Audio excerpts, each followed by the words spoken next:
கடந்த 2011வது வருஷம் செல்வராகவனோட இயக்கத்துல தனுஷ் மற்றும் ரிச்சா கங்கோபாத்யாயா நடிப்புல ரிலீஸ் ஆன படம் தான் மயக்கம் என்ன.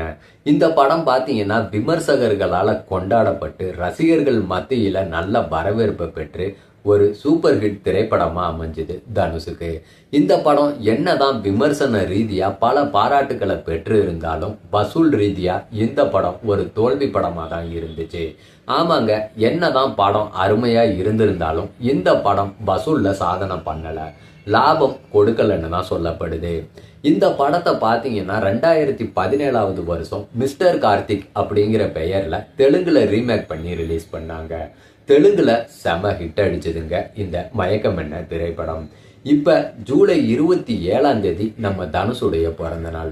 அவரோட பிறந்த நாளை முன்னிட்டு கிட்டத்தட்ட 8 வருஷத்துக்கு அப்புறமா மறுபடியும் மிஸ்டர் கார்த்திக் திரைப்படம் பார்த்தீங்கன்னா ஆந்திரா தெலுங்கானாவுல ரீரிலீஸ் ஆக இருக்கு. ரீரிலீஸ்லயும் நம்ம மிஸ்டர் கார்த்திக் திரைப்படம் ஆந்திரா மக்களை கவர் பண்ணுமா, ரீரிலீஸ்லயும் வசூல் சாதனை பண்ணுமா அப்படிங்கிறத பொறுத்து இருந்து தான் பார்க்கணும். தனுஷுடைய பிறந்த நாளை முன்னிட்டு ஆந்திரா தெலுங்கானாவுல மிஸ்டர் கார்த்திக் படத்தை ரிலீஸ் பண்றாங்க. தமிழ்ல எந்த படத்தை நீங்க தமிழ்நாட்டுல ரீரிலீஸ் பண்ண போறீங்க அப்படின்ற மாதிரி தனுஷ் ரசிகர்கள் இப்ப கேள்வி எழுப்ப ஆரம்பிச்சிருக்காங்க. என்னை பொறுத்த வரைக்கும் தனுஷ் படங்கள் நிறைய நல்ல படங்கள் இருக்கு. ஏதாச்சும் ஒண்ணு தனுஷ் பிறந்த நாளை முன்னிட்டு ரீரிலீஸ் பண்ணா நல்லா தான் இருக்கும். நீங்க எந்த படத்தை ரீரிலீஸ் பண்ணணும் அப்படின்னு நினைக்கிறீங்களோ அதை நம்ம கமெண்டா போடுங்க, நானும் பாக்குறேன்.